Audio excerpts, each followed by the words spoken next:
It's estimated that there were over 1,000 games made for the Nintendo Game Boy Advance. I mean, everyone was making games for this thing. Racing games, fighting games, RPGs, skateboarding, even cartoons. Nintendo dominated the handheld market in the early 2000s. No idea was too ridiculous for the Game Boy Advance, except for maybe one. First-person shooters. Despite hundreds and hundreds of games, there are only 13 FPSs on the Game Boy Advance. We're gonna cover every last one. 13 games is still a lot to cover in one video, but they split rather evenly between two categories: original titles and ports. Welcome to our ode to the GBA First Person Shooter, and in this episode, it's all about ports. But first, this video is sponsored by Squarespace. You can start your free Squarespace trial today by going to squarespace.com/stopskeletons and using the code STOPSKELETONS to get 10% off your first purchase. We made a website about video game dogs for video game loving dogs, because of course we did. Stick around to the end of the video to learn more about the hot dog gamer and his adventures on Squarespace.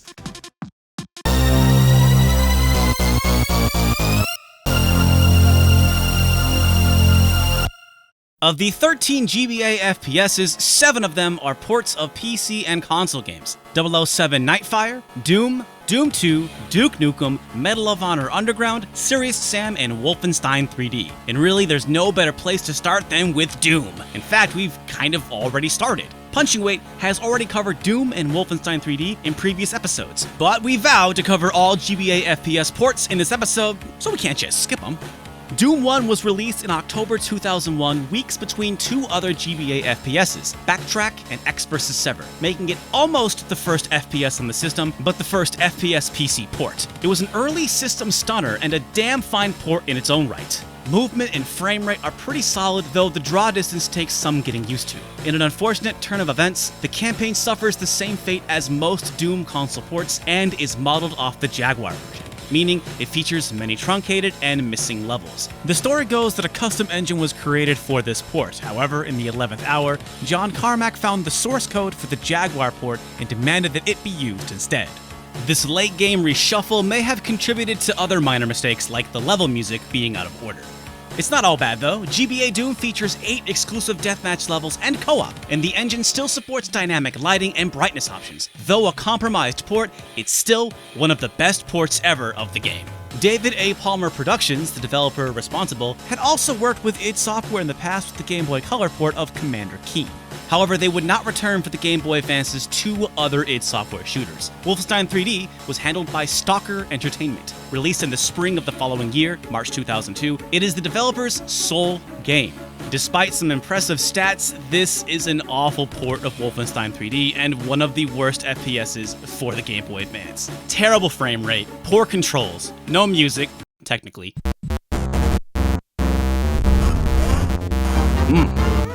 And no original content. But for what it's worth, this is a complete port of the PC original featuring all 60 levels. By that measure, it's the biggest FPS released on the system. Also, to its credit, it's one of the few GBA FPSs with red blood and one of the few GBA games ever to carry a mature rating. It's also one of the few FPSs without vanishing corpses, though that may have contributed to the poor performance. Still, we tip our glass to Stalker Entertainment, as it appears they were a 2-person team with only 1 programmer. So shouts to Mike and Marcus, hope you two got decent paychecks. But hey, if you want to see Wolfenstein 3D running well on a GBA, you can catch a glimpse of what could have been in the crown jewel of the id Software GBA trilogy, the stunning port of Doom 2. Powered by a much better engine than the first game, Doom 2 is a powerhouse, boasting better draw distance than the first game and an impressive amount of enemies before the frame rate dips. Though, like the previous game, it features the Nightmare difficulty in name only.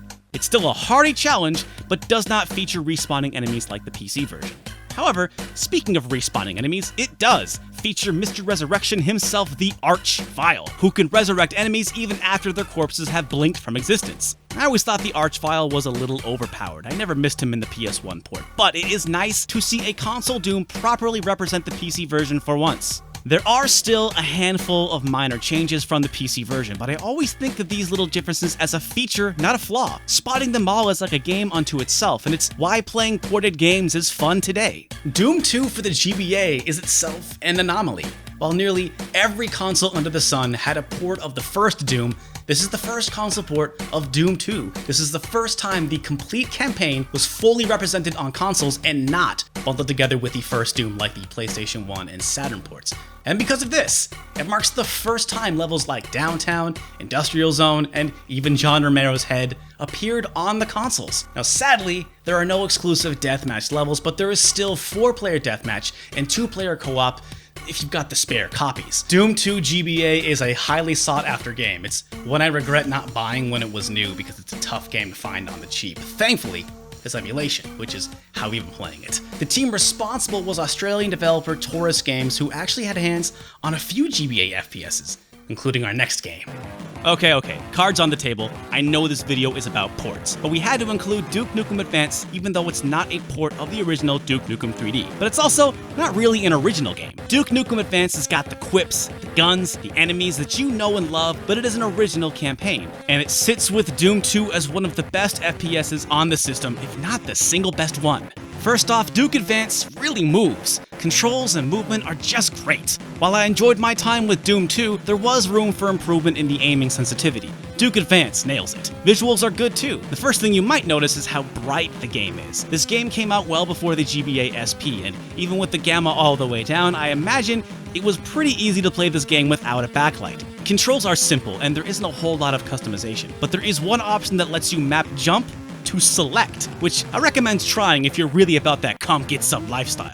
Also, there are 9 different crosshairs, which seems a bit excessive, but hey, you do you, Taurus. It's definitely got its frame rate chug moments, but overall, it's still really playable. Duke Advance is a simplified version of Duke 3D that is much lighter on items and sprawling levels, so don't expect a whole lot of jetpacking and scuba diving here. And honestly, that's a smart move. The struggle to replicate the scale of the PC original held a lot of Duke 3D ports back, and it's to Duke Advance's credit that it just tosses all that out the window. This original campaign has a surprising amount of dialogue-heavy cutscenes and, quote, story, even though it's rarely more than Sarge telling Duke to do a thing, to which Duke responds with a catchphrase. Taurus spices things up with some new enemies, too. Levels do actually have objectives, though it's not much more than grab an item and find the exit, but that is still a step up from just find the exit. Sound effects and Duke's spoken quips are present and accounted for. That's gotta hurt. But there's no in-level music. This wouldn't be so bad if the theme song didn't aurally Duke boot you in the ears the second you pause the game.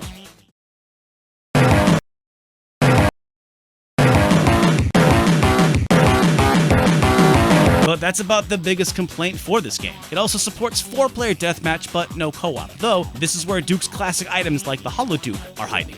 Duke Advance was released in August 2002, just 2 months before Doom 2, which probably means Taurus Games were working on 2 of the system's best FPSs at the same time.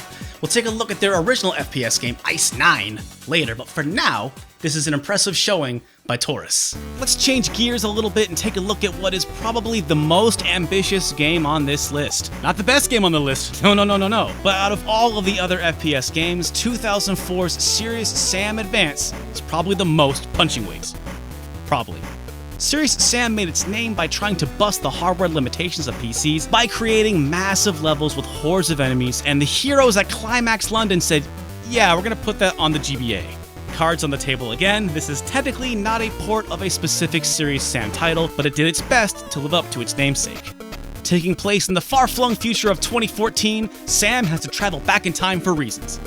Honestly, I'm not sure, I didn't bother reading. Climax did their best to stuff this game to the gills with content, featuring a mishmash of enemies and weapons from the first and second encounters. And that is one thing this game has going for it, an impressive variety of weapons and enemies. It even has music that plays during the levels that I didn't think was half bad. But overall, the most noteworthy thing about Serious Sam Advance is that it exists at all. First off, there's plenty of giant rooms with swarms of warping enemies for you to shoot at while you run backwards. So that's a big old check off the big old checklist right there. Of course, it never matches the scale of the PC, maxing out at about 8 to 10 enemies at once, which is still a hell of an achievement. I seldom saw frame rate dips, but it's because it was never high to begin with. Controls are mostly standard. A is shoot, and the shoulder button strafe. Biggest issue, though, are the controls for specifically the aim sensitivity. Aiming is a problem for most GBA FPSs. Serious Sam Advance tries to solve this by allowing you to press B to slow down your turn speed and better line up your shots. However, while holding B, L and R change your weapons, which means you can't strafe while you are precision shooting. So instead of nailing a kamikaze guy with my pistol, I'm accidentally switching to my chainsaw and now am in a worse situation. And to cap it all off, there are no custom control options, so you're stuck with this. And while I think it was admirable of Climax to attempt this, I think a better solution would have just been more forgiving hitboxes. Serious Sam Advance was a late system release and a budget title, which explains the baffling exclusion of a battery-backed saves despite the inclusion of a leaderboard and some pretty thorough stats. It also has 4-player deathmatch, but it was the only game we couldn't get working in emulation. Serious Sam Advance came out just a few months before the Nintendo DS and appropriately feels like a Hail Mary from Climax to just get the game out the door. It's not a great game, but the fact that Serious Sam does exist on the GBA is noteworthy enough for us. Okay folks, we're back to straight ports. However, this time it's not a PC port, it's a console port. 007 Nightfire was originally released in November 2002 for the GameCube, Xbox, and PlayStation 2. It's probably best known as one of the decently made EA James Bond games that tried desperately to recapture the magic of GoldenEye 64. The GameCube et al. Versions have car chases, fancy cutscenes, gadgets, a globe-trotting adventure, and JV Games did an impressive job cramming it all into a GBA cartridge, which means we also get to see Pierce Brosnan do this. I think that's Pierce Brosnan. Sure, it's Pierce Brosnan. Nightfire is a unique FPS for the system because it has the least amount of straight-up FPS action. It is a 007 game after all, which means sneaking around hostile enemy bases, rescuing ladies, and using various gadgets for hacking, stunning, all kinds of James Bond-y type stuff. It's all bolstered by good but complicated controls. This is one of the only FPSs that lets you jump, duck, reload, and freelook. And it works pretty well. Turning is quick, if kinda squirrely, but once I got used to it, I was shooting baddies with the best of them. The star of the show here is its graphics. This is a full 3D engine. I mean, just look at this hallway. Look at them polygons. The levels are kind of drab and muddy, but there's a ton of variety in locations. Nightfire only has 9 levels, but they are all really big. And they manage all this while still locking down a decent frame rate too. It's one of the few that doesn't have some kind of multiplayer, but hey, they had to skimp somewhere. In terms of story, there are cutscenes here, and God bless them, it's the most action-packed PowerPoint presentation you've ever seen in your life. But they are a bit long in the tooth, and I started skipping them after the 3rd or 4th time watching them. And that brings us to Nightfire's biggest, and honestly maybe only problem: unnecessary difficulty.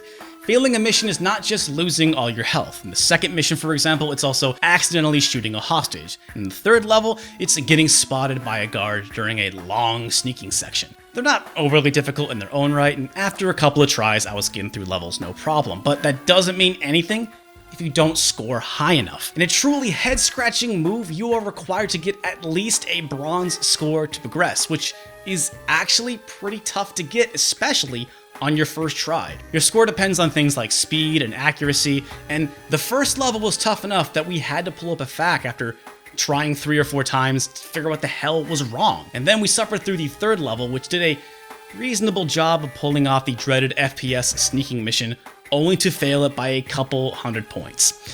It botches an otherwise fantastic FPS, one of the GBA's best and most impressive. But it could be worse. A lot worse. Ladies and gentlemen, we save the best for last. Medal of Honor Underground. It brings me so much joy to share with you what may be the single worst game we've ever covered on Punching Weight. It is such a thing of complete and utter beauty that I don't even know where to start. First off, just look at this thing. The working title for Punching Weight was Get a Load of This Game. Thankfully, good taste prevailed and we decided on the name Punching Weight. But seriously, get a load of this game. It looks and plays like mud. I've seen better graphics on freaking graphing calculators. Your enemies are blue Michelin men looking only just enough like a human body shape. The UI simultaneously gives too much and not enough information. It wastes everyone's time with a logo of the game you're playing, a compass that serves no use, and the most confusing life bar I've ever seen in a video game. It goes from green to blue to yellow to blue again to red. I think that's a gradient? But the star of the show is what could extremely generously be called the 3D environments. I mean, what can I say? Take this Salvador Dali mind freak from the first level. Are you seeing this? Look at that wall. Can we get an instant replay here? Oh, there are 2 blocks. Oh, there's 4 blocks. Oh, there's 8 blocks. What is happening? And then we gotta get in real close. Oh, yeah.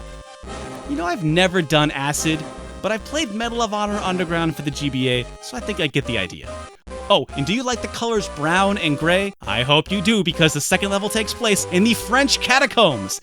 It's like playing a Magic Eye poster. To make things even more headache-inducing, the entire screen flashes bright colors when you pick up certain items. And there are 17 levels in this game.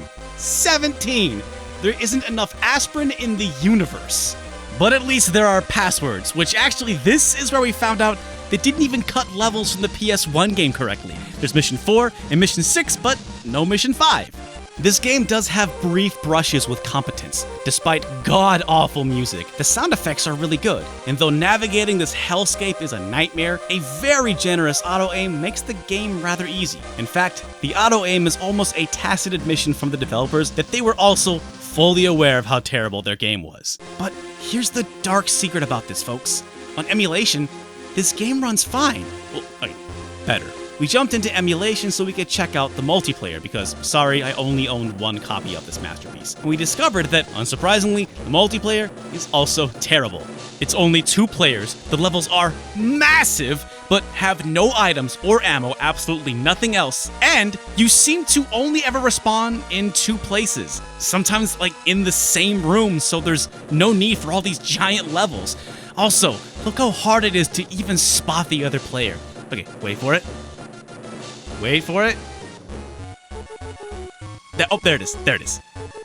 But we noticed the world doesn't look like it's on the verge of imploding in on itself when playing on emulation. But what's the fun in that? You gotta get a physical copy if you really want to get the full experience.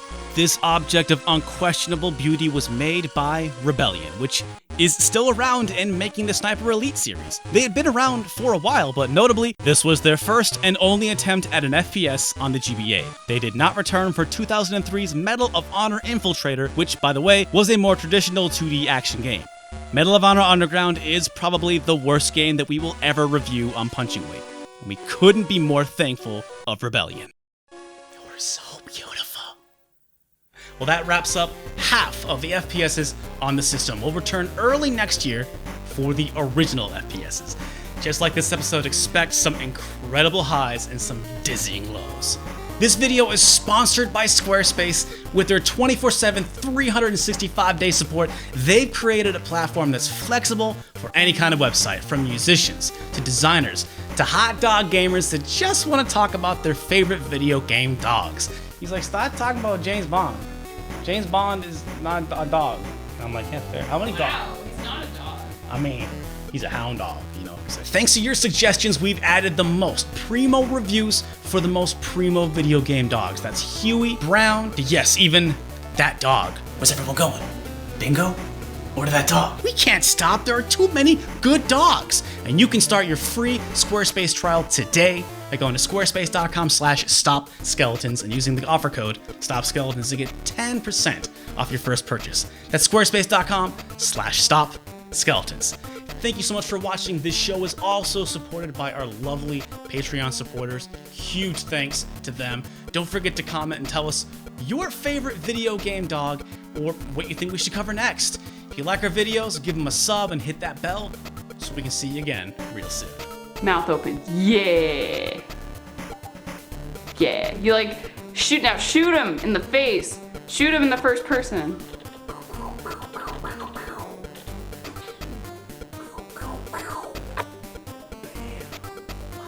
Still a glare.